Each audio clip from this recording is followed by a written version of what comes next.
Okay. Evening, guys. How's everybody doing out there? Welcome back to the corner. We are your co-hosts. We're your hosts. Sorry. Bummer Kid. Oakland 93. Bennett Bros.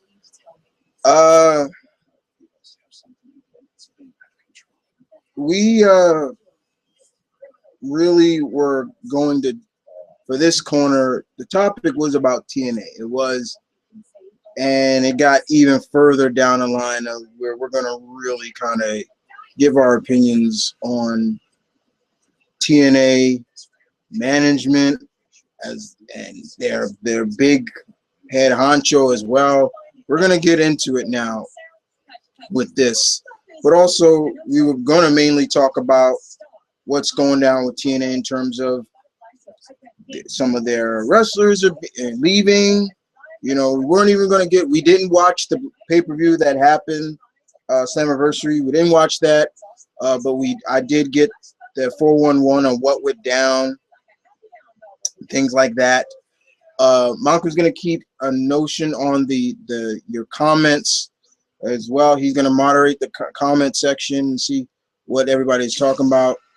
But we're definitely going to talk about this. Is all about TNA, and it may not. And if you're a TNA fan and you don't want to hear harsh words, then this is not the place to watch them, because it's not that we're going to give them harsh words, but we're going to critique some of the things that has been going down lately. But go on. What was you going to say? Basically, what Chris is saying is that really we were just going to talk about that it seemed as though that TNA, several talent, were going to be leaving after Slammiversary. And we're still basically going to talk about that. But then what happened within the last 24 hours, which I did have, both of us had no knowing of until basically a couple of hours ago before we went on air. Then that made it even more okay. Now we got something else to talk about for TNA. And those past 4 hours have come from via Twitter. And everybody knows lately in wrestling, a lot of controversy comes from Twitter posts. The Twitter. Social media, as luxurious as it may be, can be a very dangerous thing. And in this case, once you delete a tweet or a post, it's the internet, folks. Once it's up there, it's up there. And in terms of tweets, once you post it, and everybody knows it's going to be pretty buzzing, you can rest assured that quite a few people, or more than quite a few, have already taken snapshots and screenshots, or have embedded or saved, you name it, that post, just in case if this thing gets deleted. I have proof that this was up, and that's a little hint of what we're talking about towards TNA. It all comes from via Twitter. Definitely going to start with what has been going down in terms of the talent for TNA. Basically, it's been said and it's been announced that several wrestlers under the TNA are leaving, have left the company. Now, for all those who are like, wait a minute, they're going to be on. You got to remember, TNA is taped, so you're going to still see them on the tapings. Just like how you were seeing maybe Samoa Joe for a while before he came over to NXT. But one of their long-standing, who is with TNA from the beginning, James Storm, is leaving the company.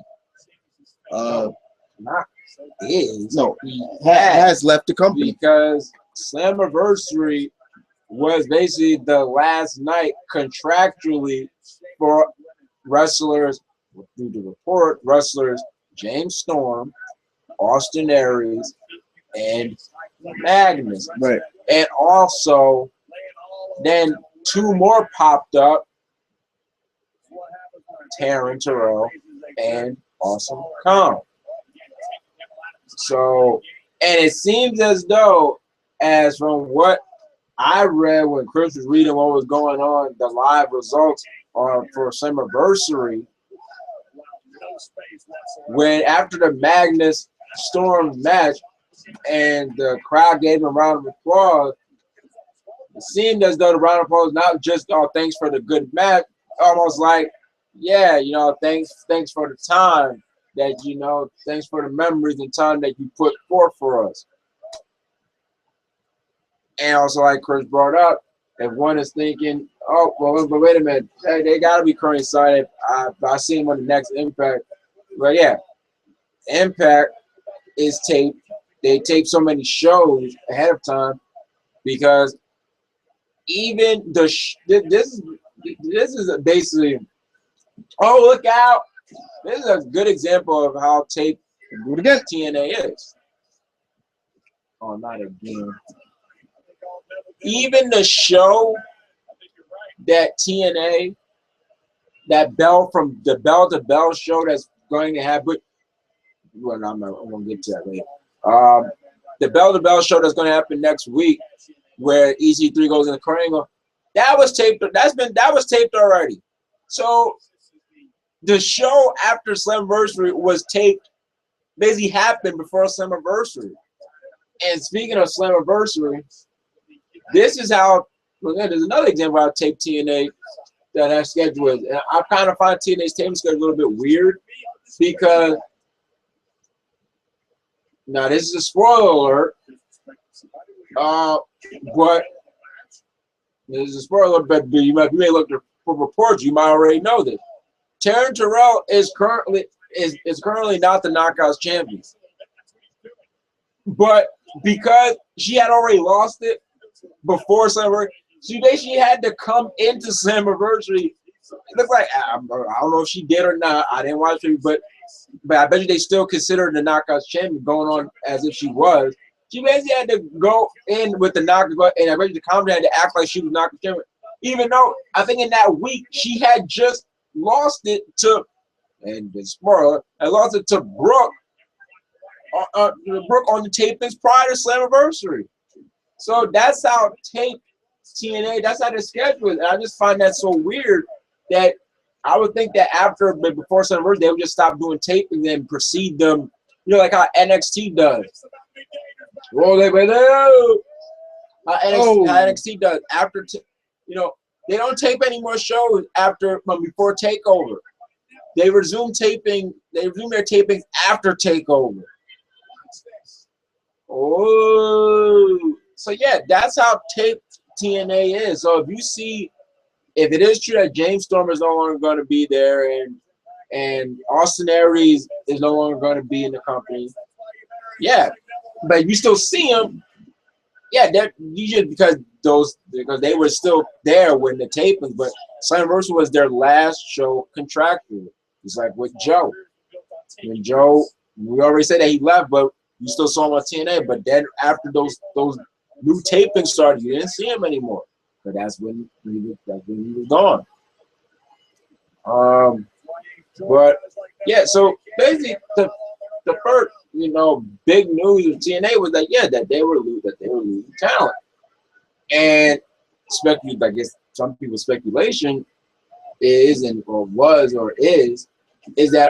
all that talent is going over to the rival promotion. Yes, there's another promotion. It's called GFW. And I'm still trying to figure if that I'm still trying to figure if that's a baseball on the design for GFW. Oh my God! Man. Damn. Oh my God! Could have broke his neck. Oh my God! Damn it, Sheamus! What the fuck? Excuse me. Damn it! Oh my God! What the hell, man? Oh my God! Oh, wait a minute! No, don't do this. Oh my God! Don't do this, Sheamus. Just pass out, Neville. Oh my gosh, Neville, what the hell? Oh. Oh. He's gonna go for it on the ground. Oh my God. No.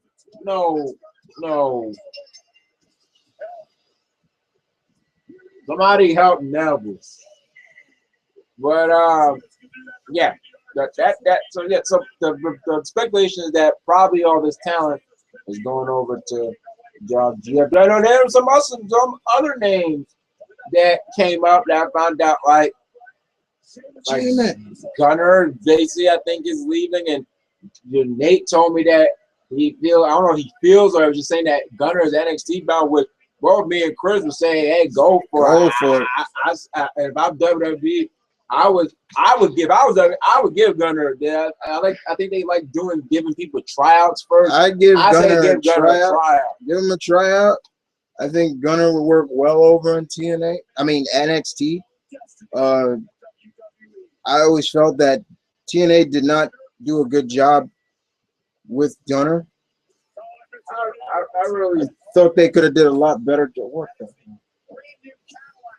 I know with Gunner, there's a good little briefing about Gunner. Gunner first came into TNA, he was just supposed to be a security guard. And then he actually became an active competitor.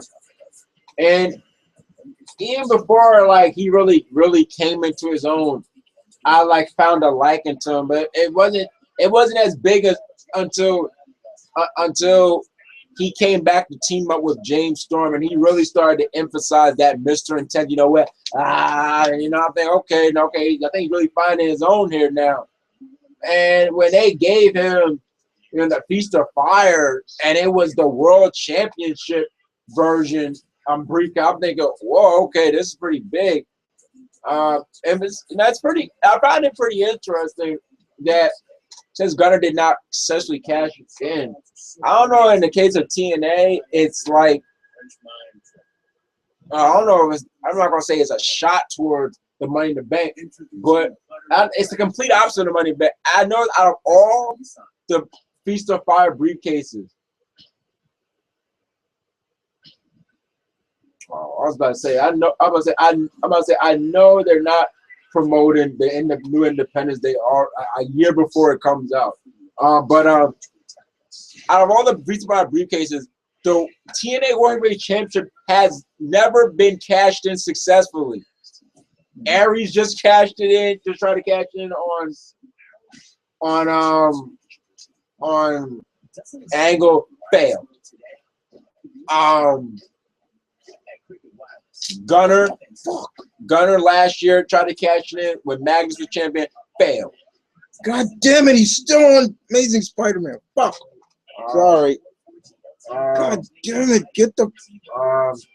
But yeah, I remember Hernandez tried to cash in the middle of a match, try to make a match a 5-way, which made no sense, and failed.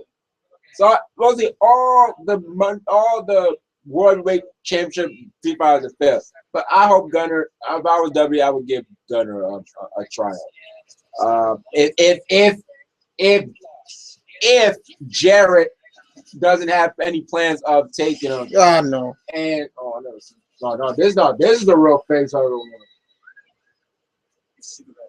Yeah, that's the real face hurdle one.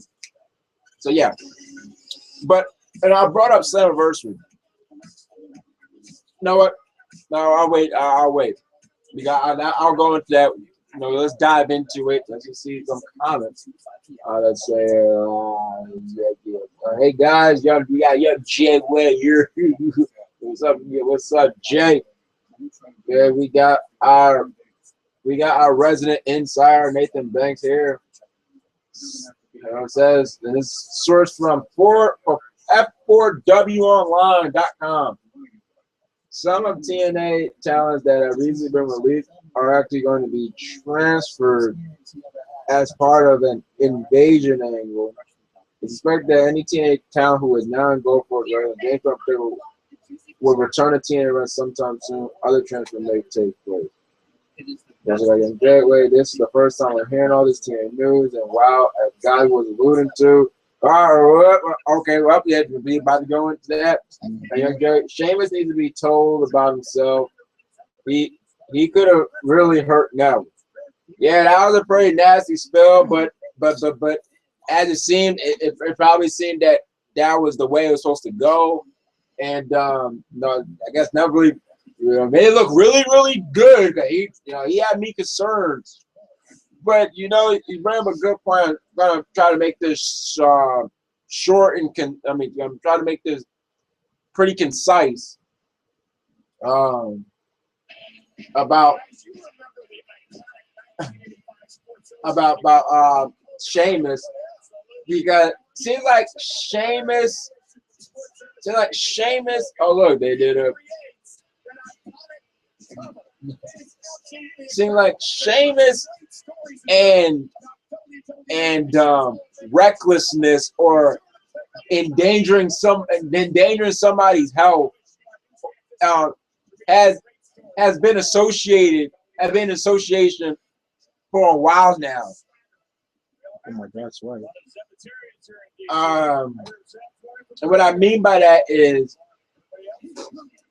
and that from a certain report I got from Nate, is that from a certain report that Brian's injury, which we never really found out what it was, is probably stems from that match he had with Shane when he got busted open the hard way, and everybody was criticizing Shane for being reckless. And Nate has gone on record to say that if it comes out that Brian is never to wrestle again because of that match with Shane, because Sheamus injured, he is officially done with Sheamus. He will never support him ever again. And I thought about that, I'm thinking that's probably some Bret Hart fan towards go like, you know what? Ever since he hurt my boy, my hero Bret Hart, when he kicked him in the head and gave him a concussion, you know what I said? I was done with Goldberg ever since then. But the only difference is they're not saying it's still, not saying that it's not that it's all right. But the only difference is that when Bret Hart got his injury, he was in his 40s and he was thinking about probably retiring. He's still a Russ going WWE. But Brian is still in his early 30s. I think he has a good 5 to 10 years left in him. But we probably never know. If they keep like this, and if the injury is so severe, Nate said the report said it's Corey Graves bad. That put Corey can never wrestle again without risking, I guess, his head because concussion. And then goes to Christian. So yeah, when you bring up Sheamus and your comment, Jay, yeah, it seems like this year, ever since Sheamus has come back and turned heel, it's like Sheamus and reckless abandonment and being unsafe have always been the same sentence. It's like they can't go without each other. That little bit thing on Sheamus and like safety. Unfortunately, Sheamus might get a bad rep for this. Oh, look out! Oh, but yeah. But to the next topic, look at officers like Swagger stop. Yeah. I guess we'll go to it's still with, oh! It's all TNA. It's all TNA. Jesus! Wow, Bad actually won without cheating. Wow, he actually won. And then word is that this guy might be leaving too. Swagger, yeah. God damn it. So, all right. In the past 24 hours on Twitter, TNA has once again been making waves, but not in a good way. Not in a good way. And I'm gonna go back on, Nathan's comment. Not in a but make waves not in a good way. And once again, me and Chris did not find out about this until hours before we went on air. I found out No, Chris found out through me, but I found out through our good friend Blue Goblin. Gabby. Mm-hmm. And however, I could have found out if I looked in the chat room because they put it up first. But when I went on Facebook after I woke up from my nap, yes, before Raw, I go on Facebook and I see this long post about TNA from Blue Goblin. And he first just goes about how he felt it made no sense for TNA to basically, even though it was Jeff Jarrett, but he's clearly part of your rival promotion, a rival promotion, and you could make a new title with. They basically took the Legends, and no, first it was the Legends, then it became the Global, then it became his titles had so many changes. They made it now in the King of the Mountain title, and Jeff Jarrett wins. But you gotta be understand, you basically put over your rival promotion, right? You know, you over your stars. And I said, now, but wasn't people complaining about WWE not doing that for the invasion angle when in certain matches? Yeah, but the difference was WWE had already bought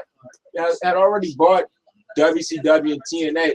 So in reality, all those wrestlers were working were WWE employees. Mm-hmm. But this case, WWE, that Jeff Jarrett is part of GFW. But then, God then went on about that. This is when I was like, okay, this is what really took me aback. Was then he went to go say that Eric Young, and he said, quote him, Eric Young, a guy who I have no respect for anymore. Lost the respect. And once I saw him, like, wait a minute, what's going on here? Yeah, a guy who I do not respect anymore. And the reason before that is because Eric Young went on Twitter after Slammiversary and went on to go say, for those real world, if you watch Slammiversary and you did not enjoy it or like it, go fuck yourself. Yes, that's and big bold letters. Go fuck yourself. That's what he said. Then he deleted the post and then kind of retweeted a little bit, changed up, and then gonna say, sorry, this guy had like some idiots and stuff. Then he made a more PG/PC version of his original post, and he said, if you didn't like Slammiversary, then I think feel bad for you or feel sad. But then here we go. Then later on, in a way, Dixie Carter will be the leader of TNA, the general herself.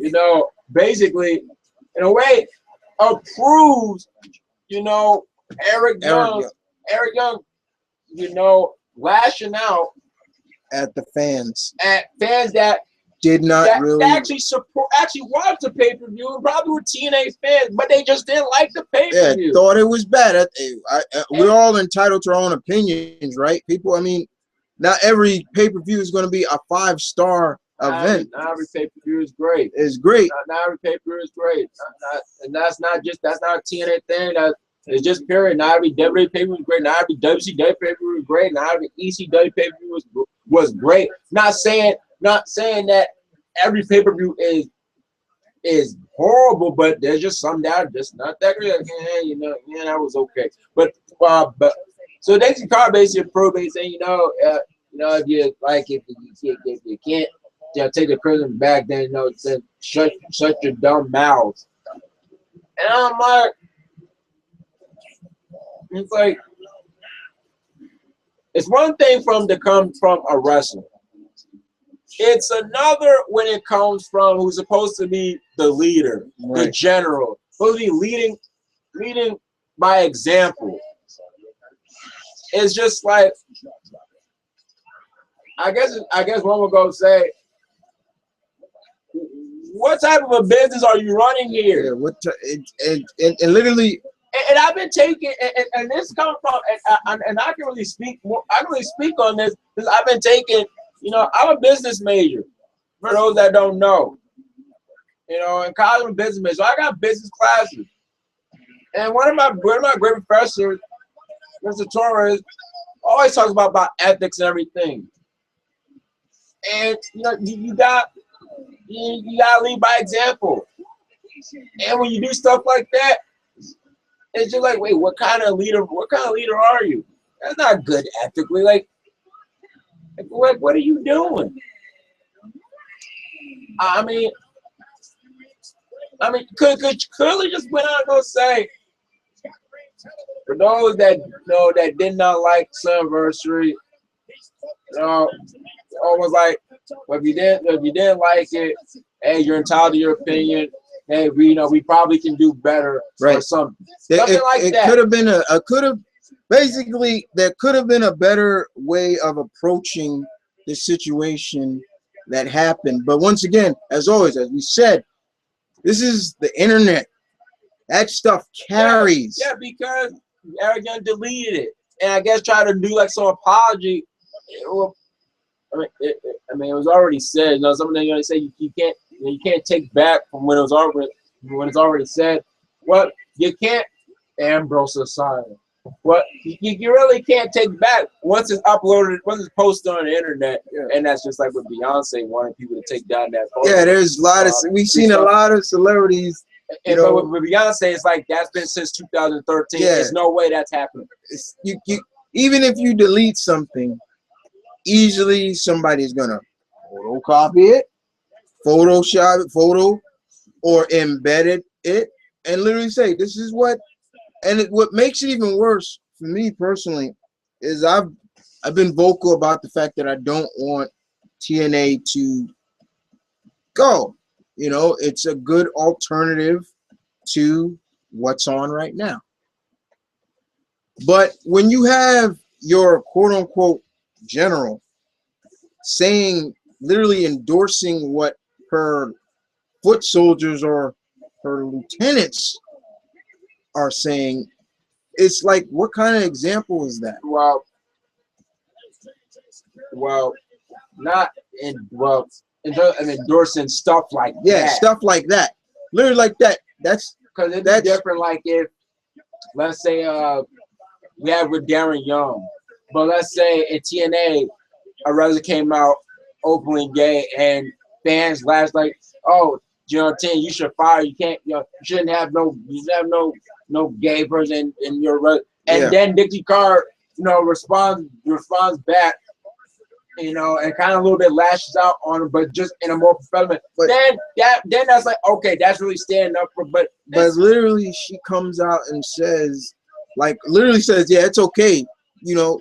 Go F yourselves too. Like literally, and then it's to the point like that. You say to yourself, well, personally, I said to myself, okay, you want to put, then go yourself too, Dixie. Then screw you.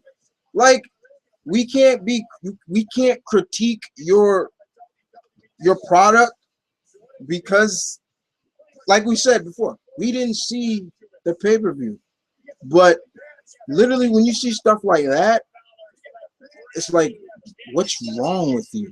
Like, and with Eric Young, it's literally, it's like, yeah, come on, Eric, what the hell? Like, really? I was, and going back to the Jeff Jarrett situation, I was glad to see him back in the ring. I'm like, okay, yeah, he's gonna be at this match. This was his baby. This is something that he made. All right. However, I was not, and I've made it perfectly clear. I did not expect him to win the match, let alone win it, because, I said it twice, didn't I? Yeah, I did. I didn't expect him to win the match because literally it's like, oh, wait a minute. Because personally to me, it's like, what does that do? What does that do for TNA?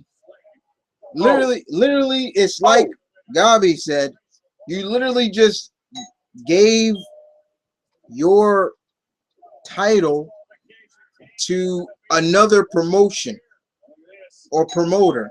Stuff like that. It's just like, are you serious? Like that makes no sense whatsoever.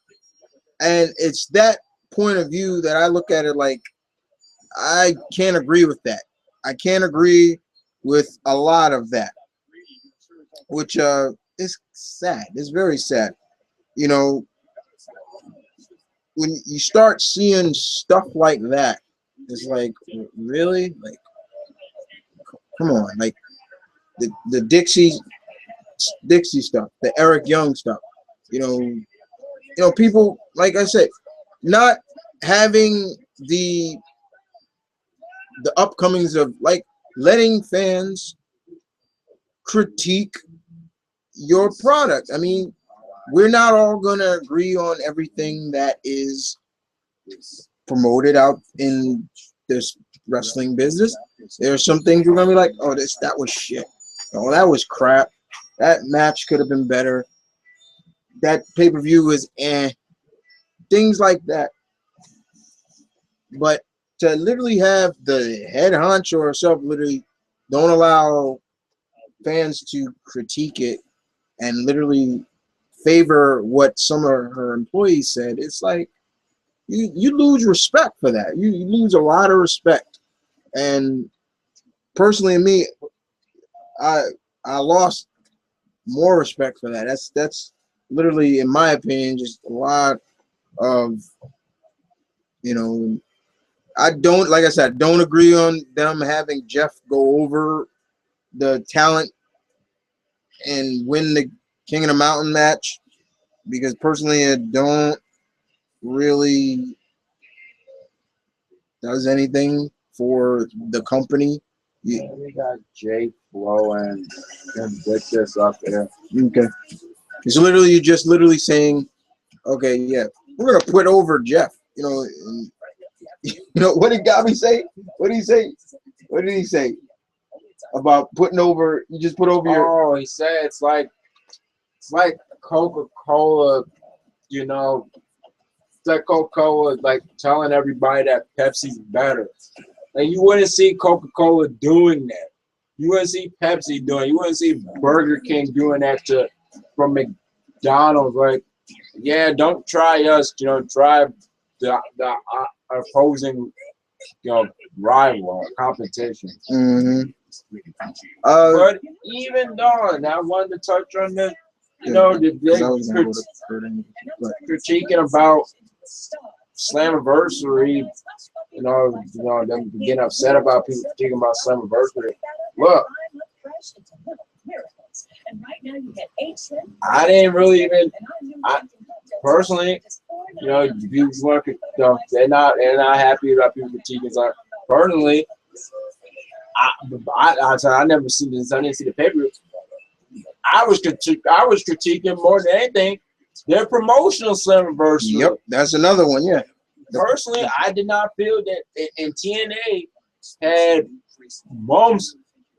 Oh, there he is. Upon months. No, months upon months. And they barely promoted Slammiversary. You couldn't even really tell what was the direction. Okay, what matches are being built up for Slammiversary? The only match I could tell was the Magnus and Storm match. But then when we get stuff like EC3 and Tyrus versus Mr. Anderson and Lashley, and we don't even see a build for the go home show, it's like, then didn't even know that Aries and Davey Richards went against each other until I saw the picture of Aries. I'm thinking, wait a minute, no, they didn't vote that. And then, because first of all, when they were promoting all through the weeks before, EC3 versus Kurt Angle, I'm thinking, oh, this is gonna be for Slammiversary. No, it's gonna be bell to bell when, and I'm thinking, when Chris was watching it, that preview with Josh Matthews, he said, yeah, bell to bell is gonna be. That's why I'm like, whoa, wait, stop that.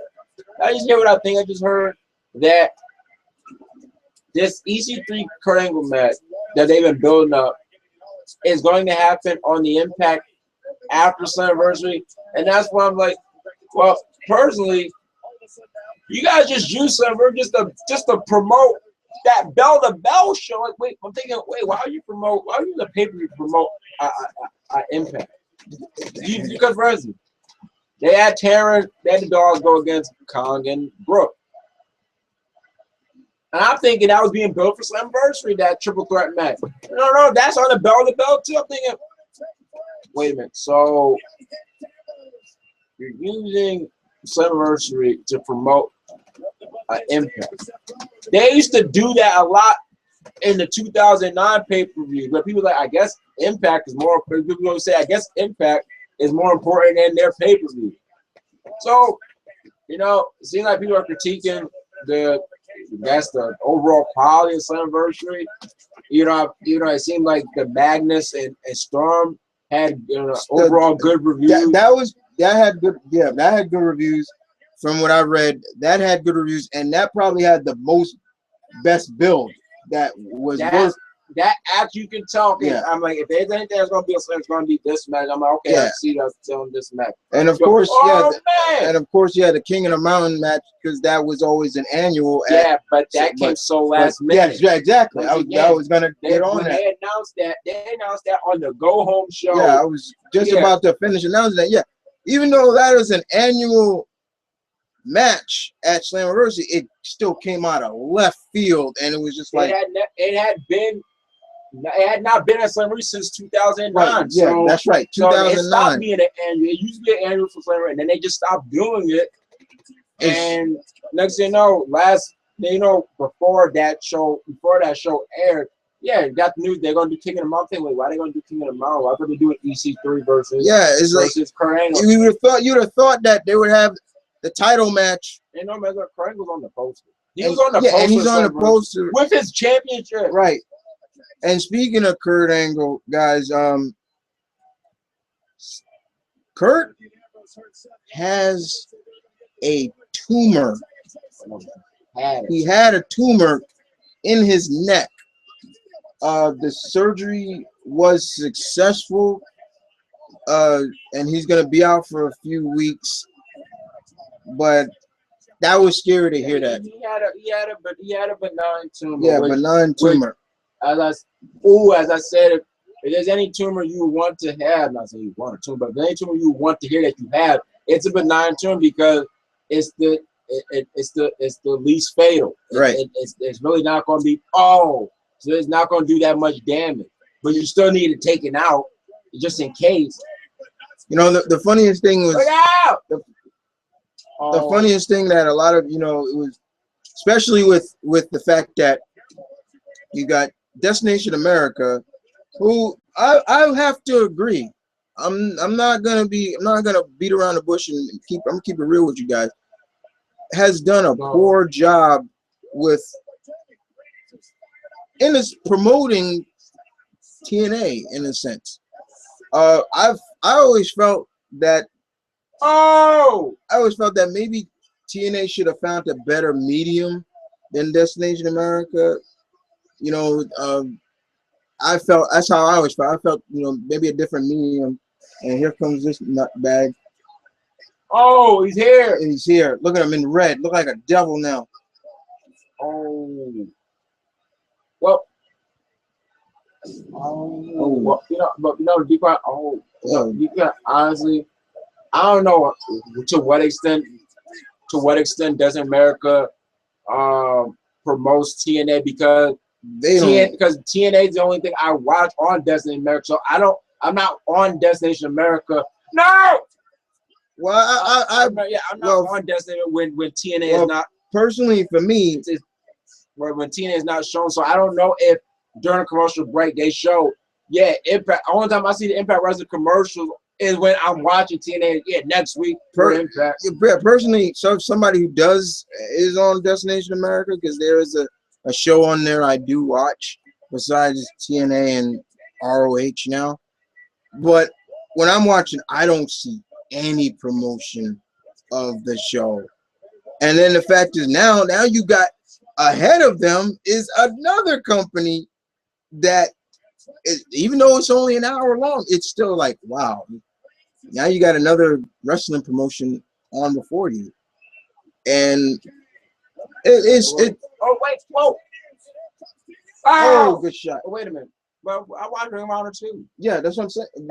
And that's when that's also when I only see the There you TNA. go again. That's also What's this when pussy? Yeah. Drop him. No. That's the only other time I see TNA because TNA's on right after. So, but after Ring of Honor and TNA, I don't watch anything. I don't watch. My God! Would you stop doing that? I don't watch anything. I don't watch doesn't matter on Mondays or Tuesdays or Thursdays or Fridays. So I don't know if they actually are showing commercials. They're not. Of Impact. I'm telling you, they're not. But all right, look who's here. Copy. Yeah. I know. Okay. Okay. Hey. Okay. I hate that TNA let themselves get back in a corner like this, but at the same time, they totally deserve all the hate they're getting. Yeah, me and the schoolmate of mine who was also in the chat room, Walker. We was talking. When I saw him today, I was like, I was talking about, a certain company's in a lot of trouble, and the name is TNA. And he was like, and he's like, and the sad thing about this is, it did not need to be like this. No. It really didn't. It really did not need to be like this for TNA. It really did not. And this is before we knew about those Eric Young things. So, but you just talking about, possibility of everything of maybe going and maybe just being there last year. And then Mugabe, if he's not able to compete, then why let Frank have the world title and then not book him on? Well, Kurt Angle went to go get his surgery. No, let me check. When did he? Oh, he's back. He's back. Well, let me check. Right. This was the same report you was looking at. Right, that's the report from WrestleZone. Right. All right. Krang revealed to the live crowd during this week's TNA Impact. No! During this Impact. So, see, this was during this week's TNA Impact. So, this was the week of Sunburst when they was doing nose taping. Right. And once again, the bell had already been taped prior to him getting his tumor. And now I don't know because the reports didn't even say whether or not Kurt Angle is still champion or not.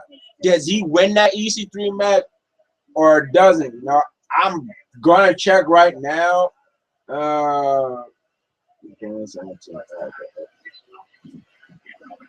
Hey, let's stop talking to him.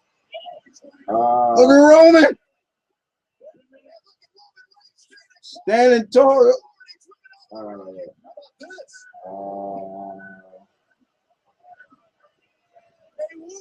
He's a wounded animal.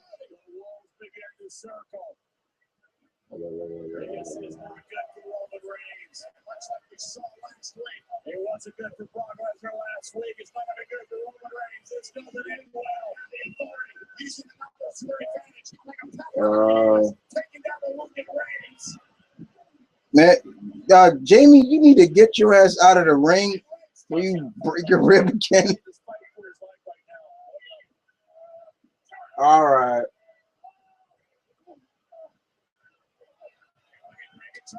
What? Kurt does lose the title. Does? He does. He is going to lose the title on this belt to eat. So, Ethan Carter, EC3 is going to be TNA World Champ. That's another topic in itself. I've always said, character-wise, great. Still doesn't impress me in-ring-wise. But if you guys are doing this undefeated thing for him, might as well have the payoff be he get a big win. I just hope that the performance is maybe one of his best performances. But okay, so Kurt Angle is not the champ. So now we know towards that comment, he's not the champ. Oh my! Oh! And once again, when the whole thing of him announcing he had a tumor, he was not the champ. I don't think he was the champ then. I don't think he was the champ then. So And I guess that's why they didn't care. So even though what was he going to do at Slammiversary anyway? You know, even if he wasn't, they would have to act like he was TNA World Champ, which he wasn't, because he already lost the freaking EC3 already before that. I wanted to go back to, like I said, I wanted to go back to what? Look at Roman. Look at Roman.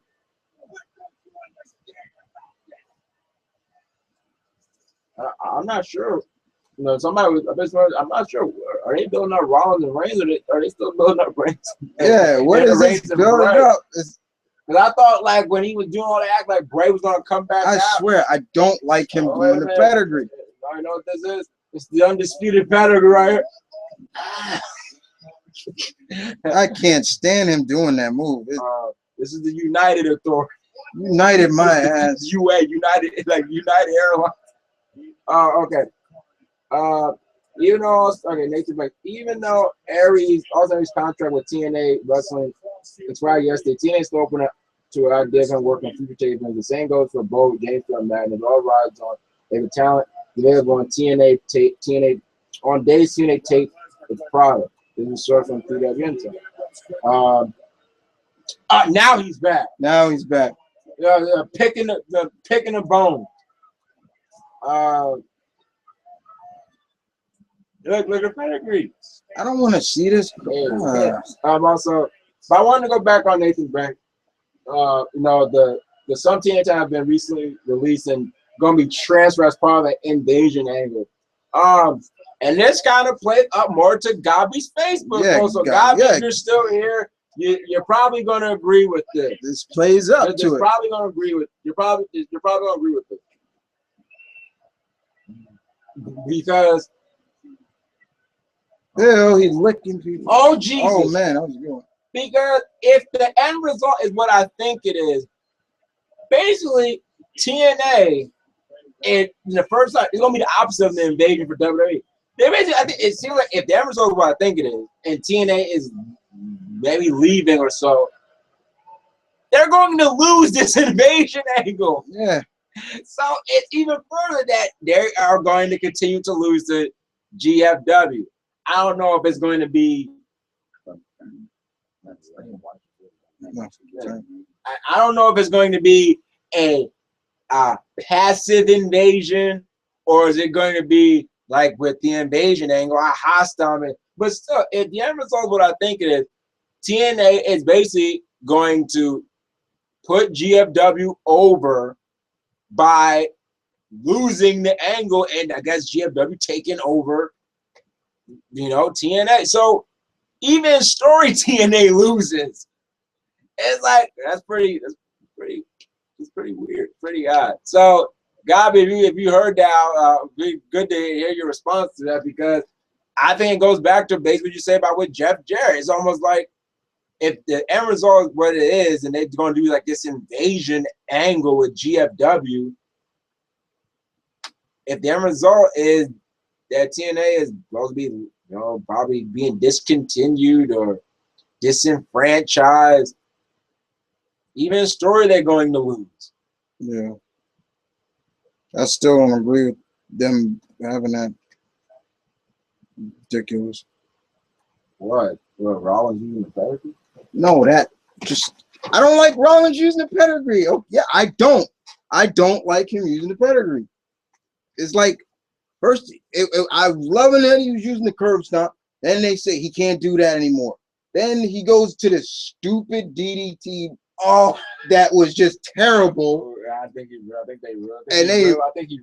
Then it seemed like they realized that was garbage for him. So then let's have him start using the pedigree. It's like Triple H is passing down. They ain't pass shit. And other people use the pedigree. Yeah, but I don't like it. Other promotions, but you never seen it in the same promotion.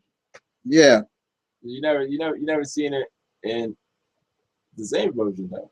You never seen that. You never did. You never did. You never saw it in the same promotion. Let's see.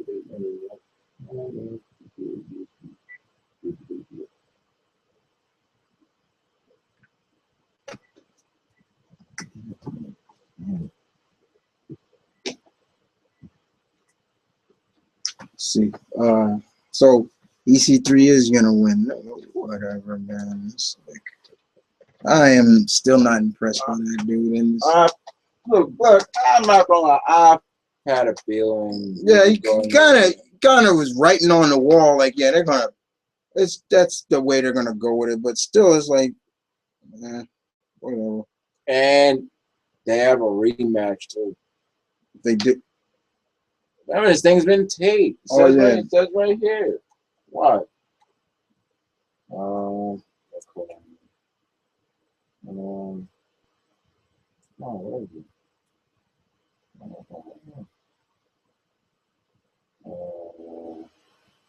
Okay. Yeah. Then on July 15, 2015, Kurt defeated Ethan Carter III by disqualification. First of all, I was like, oh, she took the title right back in a rematch with 10 because EC3 knocked out the ref. Oh my god! And once again, this is going to be taped. I mean, this is going to air on July 15th, but I think it's been taped. It was taped in June. Mm. So, yeah, so yeah, Ethan Carter III, 15 World Champion. Look, that's it. Great personality, great charisma. You know, he's really comfortable on the mic, but still, he hasn't really much impressed me consistently in the ring. And like, I'm not looking for him to show some technical masterpiece. And everybody's the Bret Hart, or Jericho, or Shawn Michaels. But just his execution in the ring just be looking kind of still looks raw. Yeah, that's the word. Raw. That's the exact word to look for. It looks raw. Even his execution in the ring still looks raw to me at times, and that's why I'm like, he still really got ways to go. But I know he's going to get the heat in terms of, he cuts his championship promo. And look, like I said, you guys were going to go full in with this undefeated streak. You might have, to the point where you might as well just have it lead up to him winning the title. So it might be Ethan Carter III's first defeat might come if he loses the title. What I mean by that is if that invasion angle or TNA doesn't, or if the GFW doesn't take over by the time it happens, because you never know. We might not even get to see a final TNA World Title match because they do that invasion and GFW wins and TNA is no longer around. Like, what happened to TNA? Unless I don't know if GFW even has a title. Unless what they might do is make the TNA title become the GFW title. I don't even know if GFW. Once again, I'm not too well knowledge on showing the GFW. I don't even know if they even have a title. But they go into this invasion. I have a feeling they might make the TNA title become the GFW title. Why don't you look it up? You know what? Let me do that. And I know Gabi just global.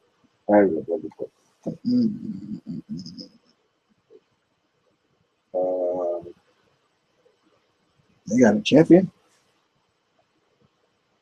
No, they don't. No, they don't. They don't have a championship. They don't have a championship belt? No, see, which now gives me more of a reason to believe that, it might be, TNA might, it might come in. But they do have a 6-sided ring, though. They got a 6-sided ring. Just like TNA and Triple A. Mm-hmm. Okay. All right, there we go. Get back.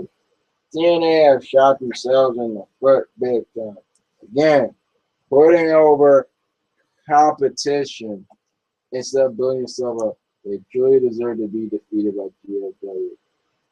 TNA. No, what was the other one? TNA ain't wrestling. Oh yeah, TN ain't wrestling. The target wheel. Oh, TNA Impact.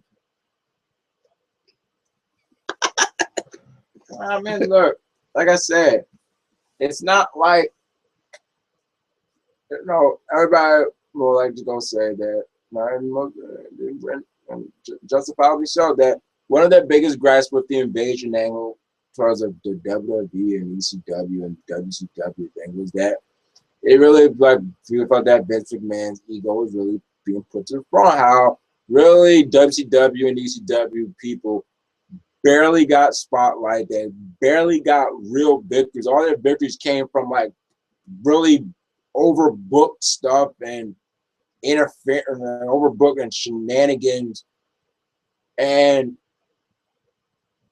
But this is a different story because, like I said, all those former WWEs, yeah, in storyline they were supposed to be with their once respective company. They were signed by WWE, Booker T, Tommy Dreamer, RVD, but they had to. But when you look at it, it's like if they're supposed to be a threat to WWE, you gotta give them wins. But the difference here is that this GFW, like I said, GFW is not no storyline. It's not a storyline company or promotion.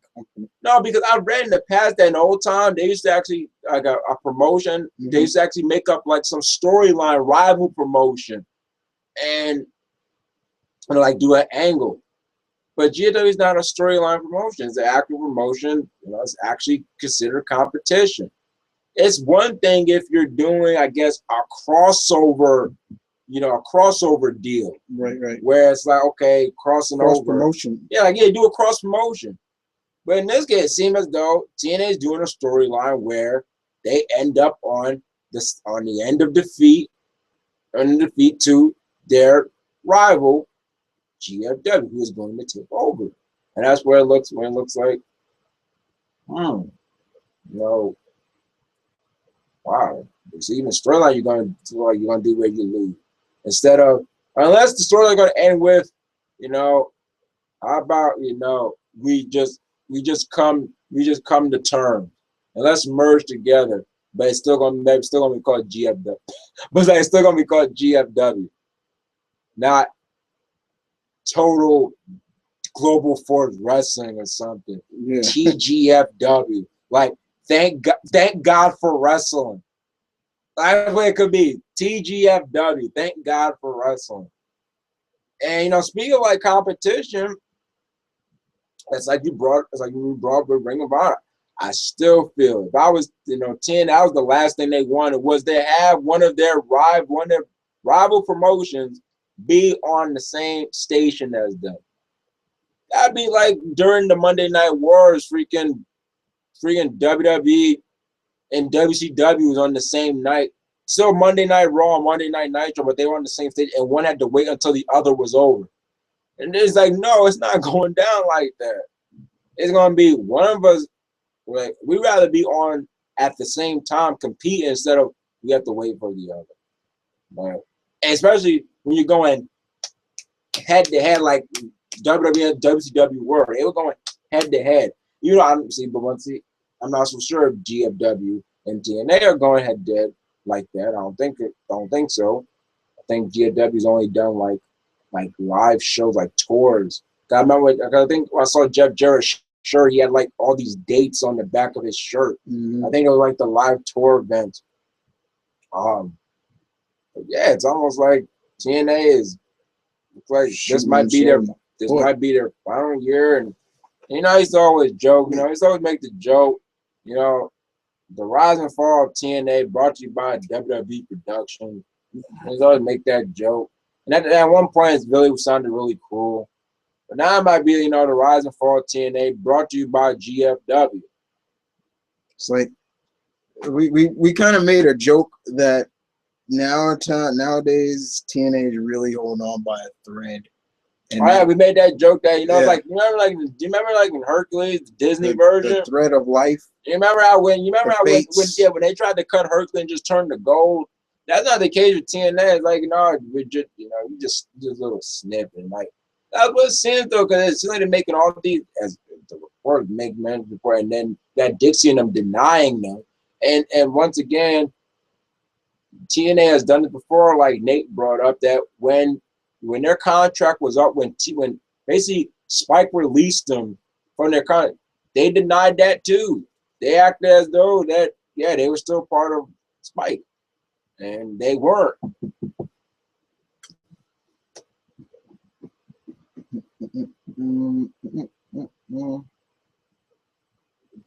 So yeah, it's just like it's kind of hard. It's like I said, but it is kind of true that TNA has kind of shot themselves in the foot with a lot of the stupidity that they've been doing now.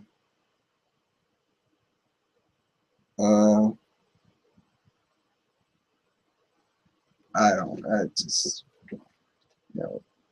like I said, for me, the talent that TNA has, they could really be doing so much better.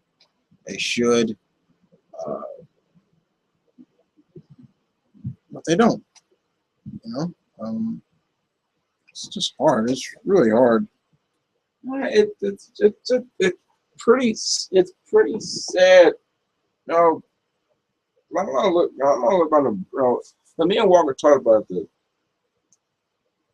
Now, before the Hogan and Bishop era came, where TNA just really looked like really started to look WWE light, as JR used to put it. WWE light, that's what JR always said. WWE light. That's what JR says on his podcast. Because when they went with the regular size one, was really small at first, and it's like, okay, now wait a minute, because instantly when you tuned into TNA and you never saw before, when you saw that 6-sided ring, you were like, whoa, okay, wait, this is different. Once you saw that instantly grabbed your tongue. Okay, this is different. I'm used to seeing a 4-sided ring. 20 by 20. Yeah, 20 by 20, 4-sided. And you see this big 6-sided. Whoa, wait, what's this? So TNA had the 6-sided ring, which traded their own identity just like that. They had that instant, intention grabber. You saw that, bam. And they had their own match that separated themselves from WWE. Whether you like TNA or not, whether you like the match or not, the X Division was a groundbreaking match. It was the alternative, the ultimate, no pun intended, almost the ultimate alternative to the ladder match, because this was almost more about core strength. You had to, basically you had to, use your hands and use your core to wrap yourself around these little tight ropes, basically where the ring ropes just hung up on like an X, and it created more danger because the spots got more dangerous. You had the X Division, which instantly made TNA stand out, because it really wasn't like, a cruiserweight division. It was more, they always coin it, no weight, no limits. Why do they always put it like no weight limits and no limits or something? And you see guys like, friends. Same goes for both me and Chris. Once we saw two guys by the name of AJ Styles and Chris Daniels, especially AJ, because at the time Daniels was a heel, so he, but most when I first saw AJ Styles, I see this guy doing the stuff he's done, and I see the phenomenal AJ Styles, and instantly I can see why he's called that. I was like, okay, who's this guy? Okay, I want to see more of this guy. Then I see Chris Daniels. Then I see the Alpha Male Monty Brown. And then I see Abyss. I remember, kid, I'm thinking. Look at this Kane wannabe. I remember you saying that. Because you didn't really watch TNA when it was on FSN. Remember, Fox. Yeah, Fox Sports. Fox Sports Net or Network. And due to summer, TNA used to come on. I think 3:00 in the afternoon, and I'll be over at my late grandma's house with my cousin. And anytime I used to see a bitch come out, well, I just say, and I remember telling Chris after when he came to go pick me, like, yeah, I was watching this thing called Toenails, and yeah, and they had some big guy that looked like some Mankind Kane wannabe. Yeah. That's why I like, okay, he got the hair like Mankind, got the mask, but he looks like, but almost like Kane. But then when I'm like, wait, Kane's really not that hardcore. Like this guy falling on thumbtacks like Mick Foley more. And then, so yeah, you had people like Abyss, you had the X Division, you had America's Most Wanted, James Storm and Chris Harris. You had great tag team with that. You had Team Candy, you had P. Williams. When I first saw that Canadian show, I was like, what the hell was that move? Yeah, that was good. Whoa, flipping power drive. Whoa, I didn't know you could be able to do something like that. So you had all those elements that instantly pulled you like, whoa, okay. Then when Jeff Hardy came out, oh, Jeff is now with TNA. And look, no disrespect to him, but during the early days, I started watching TNA, TNA started coming on for everybody to see. Jeff Jarrett was not the one bringing me. No disrespect to you, Jeff Jarrett. I really wasn't. I didn't really start becoming a fan of Jeff Jarrett TNA matches until he turned face. And he had those matches with Kurt Angle. I was like, okay. And at the time, I'm like, the stroke. Come on. What is that? The stroke. I'm like, come on. With the stroke. But, and then later on in the years, LAX comes. Still one of my favorite tag teams of all time, LAX. Homicide and Hernandez. And I see a big guy, Hernandez, diving over the top rope. And then when I saw that border toss, Hernandez, his version of the Razor's Edge, he just tosses you. I'm like, what is that? Like, you don't do that to somebody. And then that's where I released. That's like I said, it's four in the corner. That's where really my viewing or my viewing or like memory in terms of match wise begins with Sting. Right. His TNA run. Yeah, that's right. I knew who Sting was because of the games, and anytime I see posts, Malcolm didn't watch Sting from WCW in his heydays in WCW. By the time I saw Sting wrestle in WCW is already about to be gone. Yeah, so. But I can say, I mostly saw his whole TNA run. That's where it really began to meet for Sting in terms of wrestling wise. I knew who Sting was before he came to TNA. But in terms of wrestling wise, that's where I started with Sting.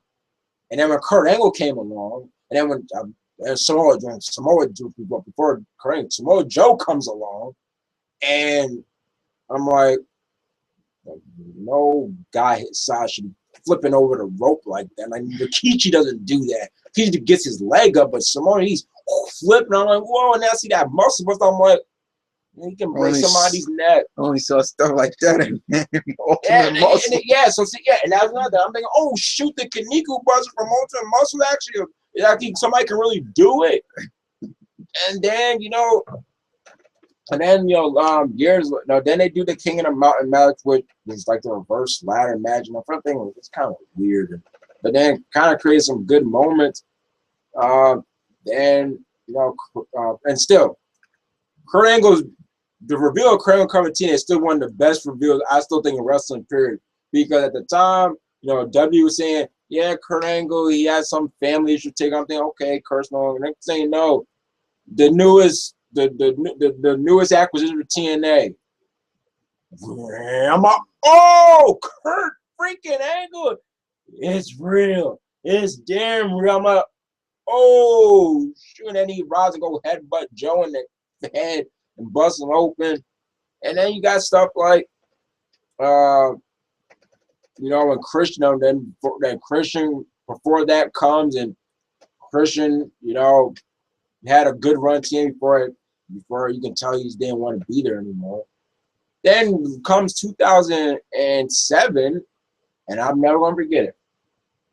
2007, fall, I was starting high school, and I made friends with my good friend Jamar, and he was like, guess what? I'm like, what? He was like, TNA is getting their own women's division. I first dumped my head like, what division? They don't have that many women for division. Like, all they people got is they got Christy, they got Gail Kim, they got Jacqueline, they got Miss Brooke. Only got 4. A freaking division. What they gonna do? You can't afford a division. Then, before that, remember Jamar, he recommended a site, introduced a site called, go to a site called OWW, like what that's the Obsessed with Wrestling. This thing has profiles of mostly every wrestler known to man, independent. And I thought, well, since this they're gonna dump it to knockout. Okay. Maybe I just go to women's profile. And when I clicked on, I'm like, amazing con. Click, I'm like, whoa, damn. I'm like, who's this? And then the next day was M.V.K, and when Gail Kim, they were promoting the Bound for Glory knockouts the first knockouts gauntlet match to crown the first knockout champion. And Gail Kim's opponent is awesome. I'm like, I was just looking her up, and instantly I'm like, yo, I've never seen anything like that. I've seen China. I saw Jazz. And at that time, that's when Beth was just at the start of her dominance. Okay, I've seen Beth Phoenix. I've seen Beth Phoenix on this, and I'm like, I've never seen nobody awesome. Come on. She's freaking intimidating. I mean, legit, like legit intimidating. I see that spinning back, but I'm like, yo, she can move. I'm like, whoa. And then I see her freaking do that splash up. I'm like, you gonna get somebody breast cancer. Breast cancer. But like these women got impulse. They about to get busted. Like no big woman like that jumps on no busty bombshell, and that bombshell comes out unscathed. It's like that just doesn't happen. So then they had to knock on the division, which instantly separated themselves from the Divas division. And look, and at that time, the Divas division, you had Beth, Mickey, Melina, right there. That was you doing pretty well there. You still have Victoria on there. You have Michelle McCool. Well, I've always said, I may have wasn't the biggest fan of Lay Cool, but I never denied that Michelle McCool could cut in the ring. Never denied that. She always could cut in the ring. So, but the non-division, they were doing something at the time. The women's were the Divas division. At that time it was a women's division. She was still a women's division. Yeah, women's wasn't doing. They were doing. They were doing a lot of street fights. They would do the ladder match. WWE still has yet to do a female ladder match, by the way. They were doing cage matches. They were giving them actual characters. Right. That's what they were giving actual characters. Because at first, Angelina Love and Big Velvet Sky, they was just your typical hot blondes, and that was it. And they started off with that really porno name, Love and Sky Entertainment. Like, it really sound like entertainment, like adult entertainment. And then become the beautiful people, and they really get this real mean girl character, and they really get over where they're like doing the best ratings for their segments. And it's like, okay, and then Taylor Wilde comes on. I'm like, oh, who's this Canuck bombshell? Then so they're not gonna really separate themselves. So it's not. So TNA has had a lot of good stuff, but sometimes when you get a reputation for doing too many bad stuff, that kind of overshadows all the good stuff you have done. Right. Because I still feel 2012, start of June, I think, when this anniversary or Destination X, when Austin became world champ, TNA was like a phoenix coming out of the ashes. Like, they were putting on really good shows. Like, Impact was making a lot of sense. It wasn't like, that didn't make any sense. Except for that oh my God, what's that? Come on. Wait. Come on, Craig. Which one? Come on. What's that storyline? What storyline? Oh my God. There we go. That Claire Lynch and Claire AJ Lynch. Styles Oh, the freaking Claire Lynch. baby story. Oh. That was the only thing I'm like, okay, you guys gotta stop this. Stop it. But the good thing came when AJ Styles went out extreme on damn, man. He powerbombed that hard Cass big time. And then Aces and Nades. But you know, TNA doesn't even talk about Aces. That's how They don't even mention. They don't even bring him ever since it ended. Yeah, they have not brought it up. And even Jared said that thing lasted too long. Too long. So, but the point is that if this is TNA's final year, if it's gonna be TNA, here lies TNA 2002 to 2015. Still, at the end of the day, I think you have to give TNA credit where it's due that they lasted past 10 years. They lasted past 10 years. Because let's be honest, not that it's a different story, but not even shows these past decades really lasted 10 years.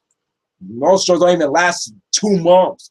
They're just gone. But so I always feel making it to a decade is a real accomplishment because a lot can happen in 10 years. You know, companies, not that many companies go for 10. Some file under bankruptcy. You know, maybe their owner dies and they don't know how to recover from that. You know, they go into a crisis and they don't know how to react to the crisis. So I think whether you're a TNA fan or not, and you know, TNA shot themselves in the foot, I think you should give TNA credit for this is their final year.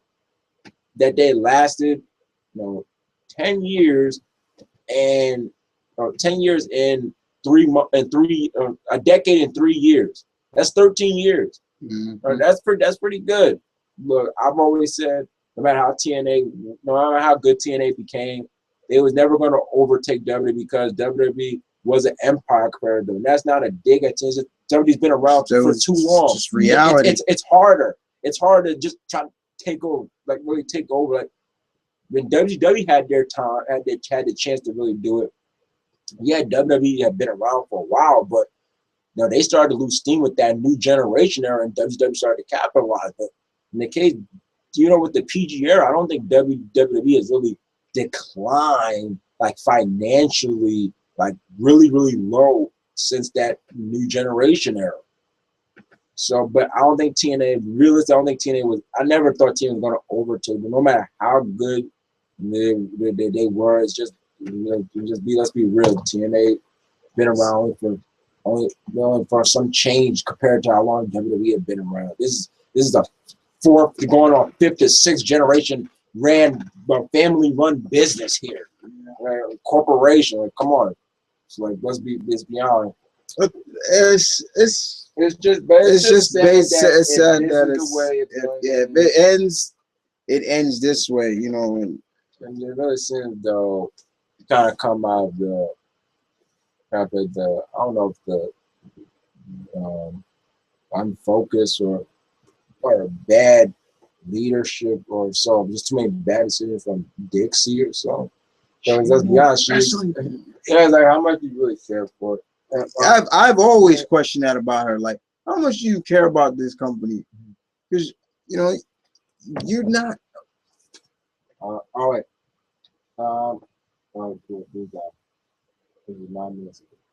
So what basically happened is that TNA alleged final storyline going to copy the absolute worst angle the WWE ever did. Classy move by TNA Wrestling.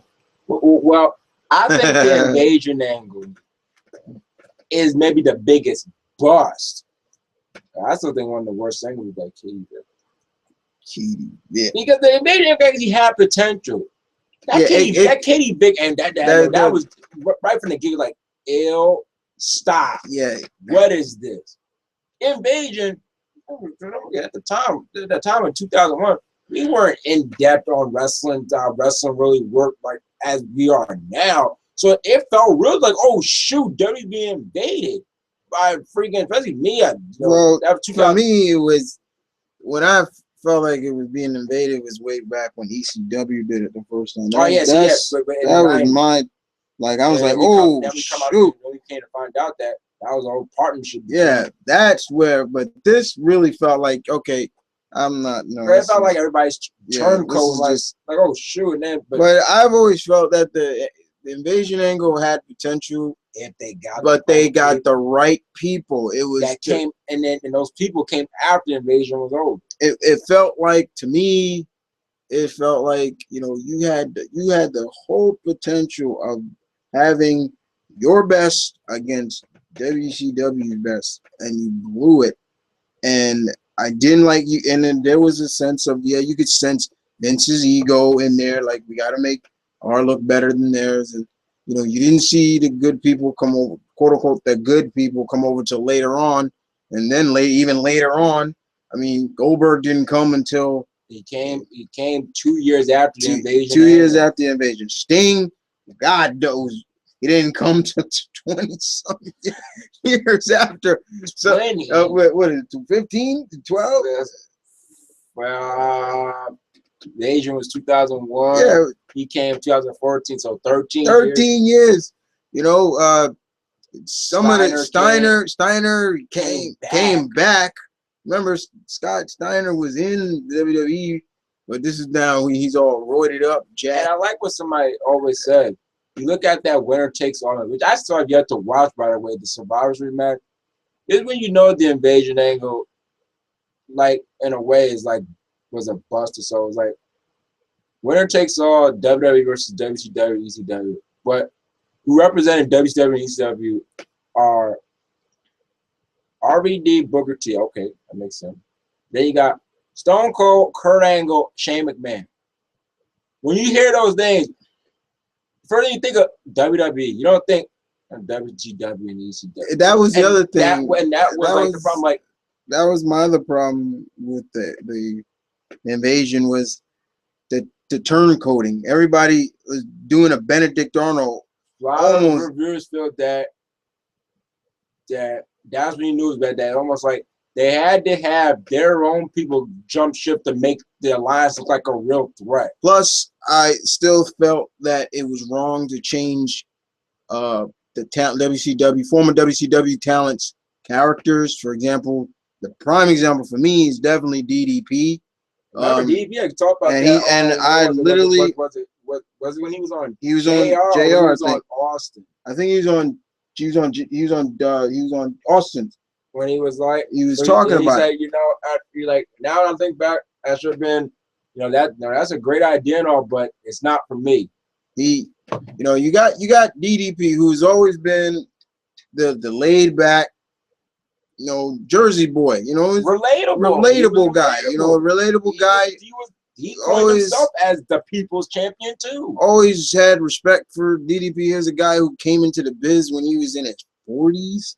You know what he got into the ring. Yeah. He got into the ring. He was already in the wrestling business. Yeah, but in the ring. Yeah, he finally became a wrestler. Yeah, he was close to his 40s. He was close to his 40s, and you know, I'm like, okay, I like this guy, you know, and then he comes over to, and you know, at first, I'm not gonna lie, I was into the whole, you know, who's peeping at, who's a stalker, Sarah, you know, and you know, I'm like, all right, this should be good, and I ain't gonna lie, it was nice looking at Sarah at times.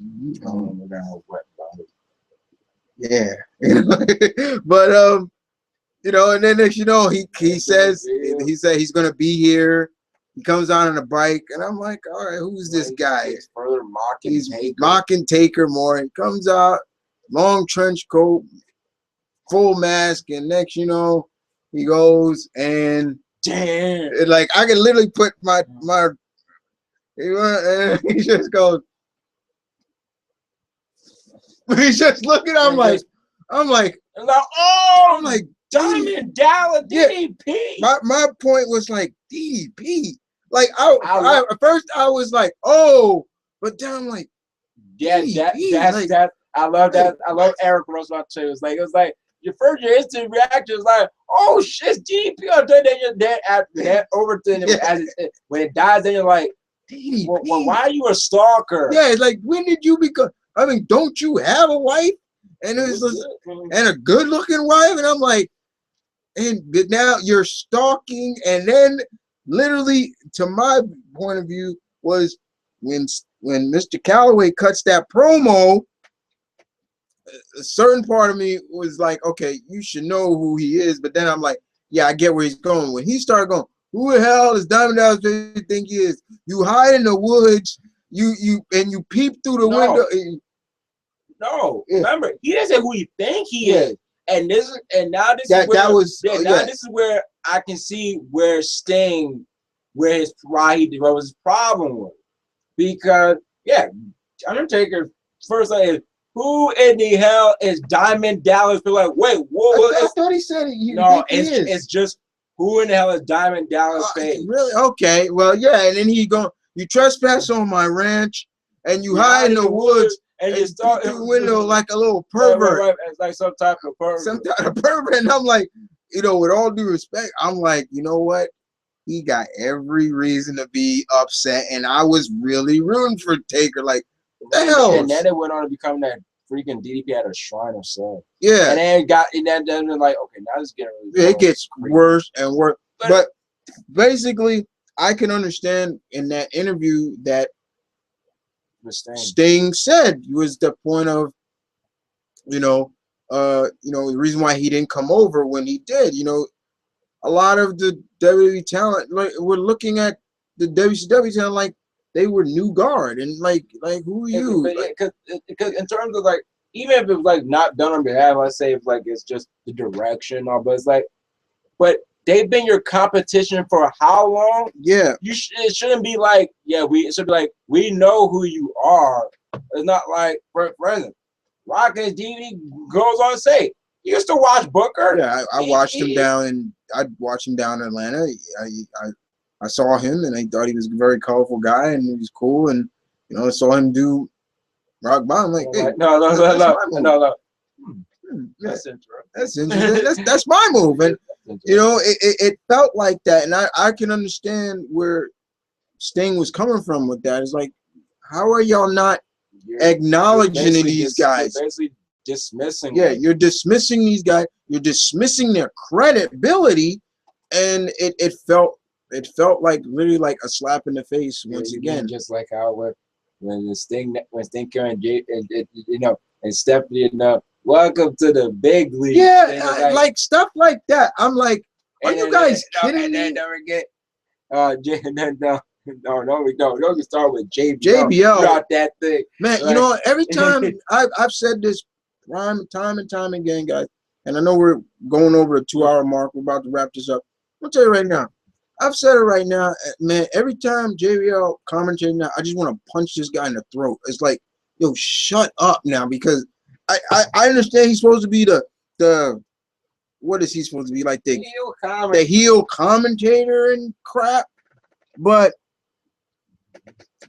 this right here is just getting on my nerve. He's constantly like, and so whenever Michael Cole like is telling him, like, puts him down, I'm like, yo, thank you, Michael. Like, when it was this thing, and this is what mistake. This is W. Welcome to the big. Yeah, not some second rate. I'm like, damn, like, are you guys kidding me? I was like, after, when was the invasion again? 2001. 14 years. Y'all still going like the company. And I just wanted somebody to go say, well, you don't say about Sting, but you can argue that Sting has a more legendary career probably than you and Triple H almost combined. So, but the invasion to me there were more disadvantages personally with me than advantages when watching it. I watched it. It also felt, some of you feel it just felt like another chapter of the McMahon family. Yeah. Like story, like, oh, this is just another family feud in the McMahons. Personally to me, I look at the whole angle, and you got okay, it was monumental that we saw Shane McMahon on TNA Pro, WCW Pro. See, I didn't see. Got TNA. You know, and I'm like, whoa, that was a month before it went out, shut down.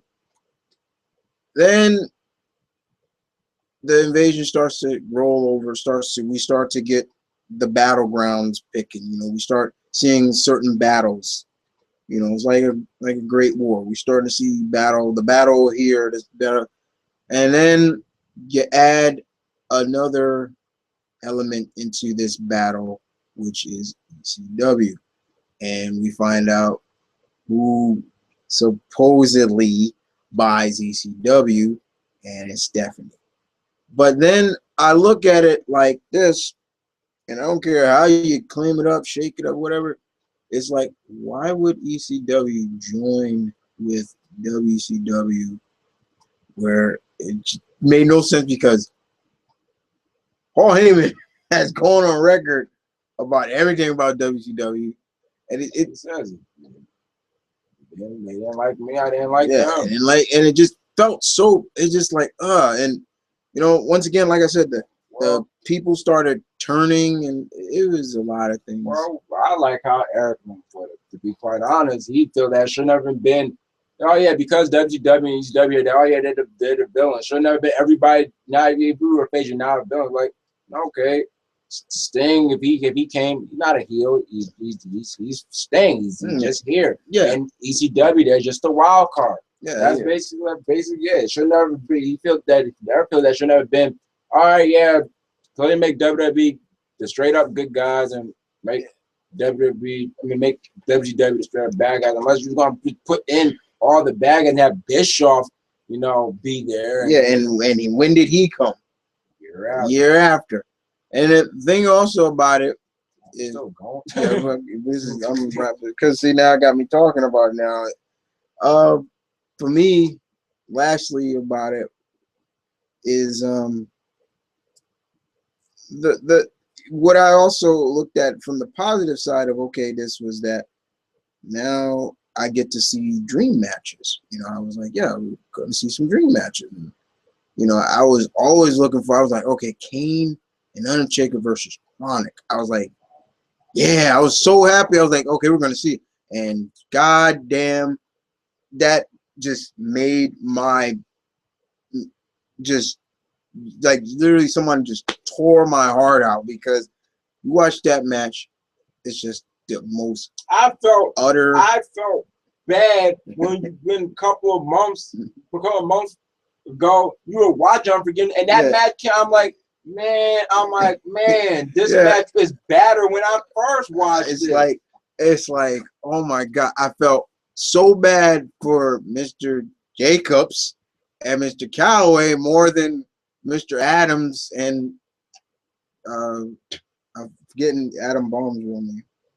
Rap. Yeah, but I'll call him by a real name. He was Rap then. Yeah, well, he still always be Adam Baum to me. No, he was using another name when he was on it. Chaos, no, whatever. But still, I thought, you know, there were going to be some good dream matches. I mean, for me, still to this day, one of the most entertainment out of the lamp matches for me is The Rock and Booker T. I get a laugh. I actually, look, out of any invasion, I actually enjoyed that. Yeah, feud. That feud was pretty good. I actually enjoyed that feud. You know, even on the payoff Booker, on the pay-per-view that Booker never got to win. Yeah, Booker never got the win, but still, I enjoyed the feud. And then closing, you know, hot-shotting titles was the other biggest thing. Well, the terms of the secondary. Yeah, secondary title. Those guys. But three other good things that came out of the invasion angle were Kurt Angle was the Kurt Angle Stone Cold feud. I was just watching that match at Sunshine when that's still a classic. You know, that only thing that messes up that match is probably the disqualification fan. And also, there was a dream match, and I didn't really know that much about him at the time, but the Jeff Hardy RVD matches. Yeah, those were good. Okay, they're really going extreme. But anyway, guys, we're gonna wrap this up. We tried not to be you know, that's why I guess we kind of segued into the invasion because to get off of negative bad. I was going positive Yeah, with but- TNA with all their yeah. accomplishments. But you know, if you have any, you know, thoughts, you know, you want to leave some questions again, you know, leave them in the comment, and you know, we'll get to them whenever we can. But other than that, guys, thank you for watching. Who thank everybody who did watch. Right. For we'll be back again for another episode, and Never know. Probably next episode will probably be a review of that Beast from the East, that the Japan live show. yeah, we'll probably just that It's gonna be 5:30. yeah We're gonna that catch it live. you want to catch it live on the network. Yeah, you 5:30 better stay up. Eastern. You see, Pacific, they got it good. See, they got it's it. 2:30 a.m. Yes, Over 2:30. here it's 5:30. Eastern. We got it 5:30. Everybody, y'all on the West Coast or so, yeah, y'all get it like 2. But yeah, it'd be the first time WWE is gonna be broadcasted live from the land of the rising sun, a place that is on my bucket list to get to someday. Japan. Where they gonna be at the Goku? Something Goku. I thought they were gonna be at the Tokyo Dome, but that's cool. And I'm saying this, I'm calling it right now. I think Finn Balor gonna take it. He's gonna take the title. He's gonna be the conquering hero. Yeah, I think Finn Balor is gonna take the title from Owens. And Owens is gonna rebound at background And and take the United States title. I think yeah, and if not, because I think they are, because from what I've heard, is they really want to push Owens right up to the main.